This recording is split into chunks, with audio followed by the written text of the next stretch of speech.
هم هر کی مراقب تشتی گرانی رانی برگیزه 10-12 ورقه که کمتر نکنه بخو افش مزاق و بیستواله هتلالی من پس برگیز نبونید من دانه به متعلتی یا پس میزا که عباد بله از صدیق خیاط رجب قادر خیاط و 37 سال از بشورت کم شولا ما شولا پس برگیزه پس برگیز جلکه ما کل دوایه جلکه که بابو بابیر قدیمه یه مروبت شخصیه ما 3 فصاله تاین فصاله ما یا اکره شیشه یا راست فصاله دهو که نیبوتانید بجنه مزیریانه یا سورانید بجنه رانکو چوغل اویش شلوالینه و پس برگیزیش گلک نوعی تاین مرز تاین معمل تاین کره تاین اویش 3 نوعی تاین 4 ورقانه حتی 10-12 ورقه یه معمل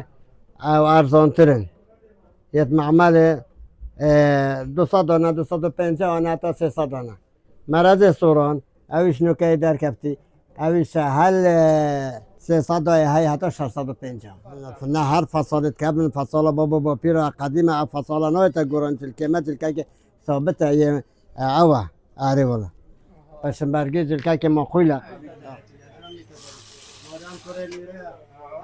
من عمری من تقریبا 7 سال بی وقتی من رانی برگیز کریا بخو من رانی برگیز که کری تقریبا 12 دینارا من کری حتی 500,000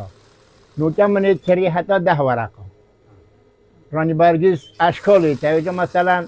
ما عشیرت ها هر که رانی برگیز کشکای تبی زیباری تبی سریچه تبی گورانا کت ماتوی تبی بس معاشرت ها حرکات تغیر رانی برگیزید کشخط کرنه بخو هب کچکاتی و حتی امپیر بی ما هر رانی برگیزید بدا بی ام مراقب رانی برگیز بی بنا بلمده هر کی رانی برگیزید 10-12 ورقه که کمتر نکنه بخو نخو هوا که ما صدیق گوتی وی تای 250 وی تای حتی 10 ورقه حتی 15 ورقه جوی تای بس ام هر کی مراقب تشتی گرانی تشتی کرده والی مراقب تشتی کرده والی بی هوا تو هوا سوی اوی اره ولو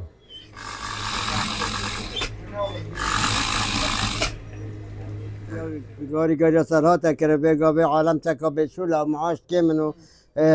دنیا خرد تشتی گرانه جار هندی جار ابو جار ارزانی بو نه جار رانی برگیز گران تر بون بس با ارزانی با عرمه گهله نبو گنم بخیر بو واردات هبو شول هبو ارزاق ارزان بو تشت ارزان بو پانسینه ارزان بو اره والله عبدالله رات که دانه بو